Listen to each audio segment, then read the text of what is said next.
کہ والذین یجتنبون کبائر الاثم، اور وہ لوگ جو کبیرہ گناہوں سے اجتناب کرتے ہیں. یہاں خاص کبیرہ کا ذکر کیا، صغیرہ کا نہیں، کیونکہ صغیرہ اکثر ہو جایا کرتے ہیں اور نادانستہ طور پہ ہو جاتے ہیں، لیکن کبیرہ جو ہیں وہ اکثر نہیں ہوتے اور یہ بڑے قصد ارادے کے ساتھ ہوتے ہیں، اس لیے ان کو منتخب فرمایا. اور وہ جو اجتناب کرتے ہیں کبیرہ گناہوں سے، والفواحش، اور فحش چیزوں سے. تو اس کا مطلب یہ ہے کہ آخرت ان کے لیے ہے کہ وہ کبیرہ گناہ نہیں کریں گے. کبیرہ گناہ اسے کہتے ہیں کہ جس پر آخرت میں کوئی عذاب بیان ہوا ہو، نبی کریم صلی اللہ علیہ وسلم نے شدت سے اظہار ناراضگی فرمایا ہو، یا اس کو غیر قوموں کی طرف منسوب کر دیا ہو.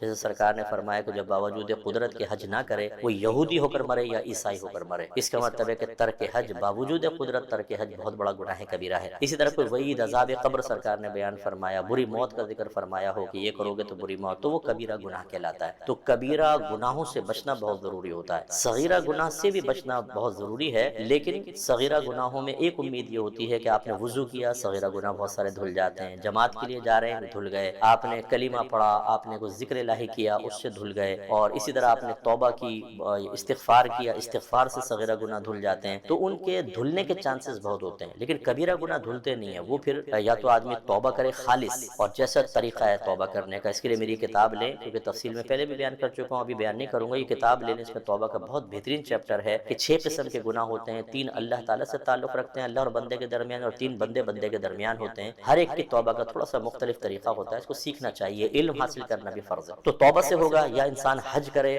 حلال پیسوں سے اور بالکل شرعی تقاضے کے مطابق حج کرے، اور وہ حج مقبول بھی ہو جائے اللہ کی بارگاہ میں، تب کبیرہ معاف ہوتا ہے. یا تیسرا محض اللہ کی رحمت، وہ چاہے تو صغیرہ کبیرہ سارے از خود معاف فرما دے، لیکن کیا وہ میرے اور آپ کے کرے گا یہ ہمیں نہیں پتا. تو یہ حسن زن قائم کرنا بھی اللہ تعالیٰ معاف فرما سکتا ہے، کرتے رہو کبیرہ گناہ. یہ نہ کبھی کسی نبی کا طریقہ رہا، نہ صحابہ، نہ اہل بیت اطہار، نہ اولیاء اعظام، نہ مجتہدین، نہ علماء، نہ مفتیان کرام کا، نہ اللہ کے نیک بندوں کا طریقہ رہا. یہ سب سے ہٹ کر شیطانی جو سوچ ہے، اس کو بھی بدلنے کی ضرورت ہے. دوسرا فواحش، فحش چیزیں. ایک تو وہ ہوتی ہیں فحش جس کو اللہ نے فحش قرار دیا، جیسے زنا ہے، اور ایک یہ ہے جو ہمارے معاشرے میں معیوب سمجھے جاتی ہیں. ہر وہ چیز جس کو فحاشی کی طرف اور عریانیت کی طرف منسوب کیا جائے، اس سے وہ بچتے ہیں. تو ہمارے نوجوانوں کو سوچنا چاہیے، سوشل میڈیا پر، ٹک ٹاک کے اوپر ٹھمکے دیکھ رہے ہیں، ڈانس دیکھ رہے ہیں، مختصر لباس کی عورتوں کو دیکھا جا رہا ہے. اسی طرح غلط قسم کی ویب سائٹس کے وزٹ کرنا، اور پھر غلط قسم کی دوستیاں، پھر ان کی پکچرز وغیرہ لین دین کے معاملات کرنا، اور اس طرح اپنے ذہن کو، اپنے باطن کو گندا کر لینا. ہر وقت گندی سوچ، گندی نظر، نظر میں گندگی، سوچ میں گندگی، کانوں میں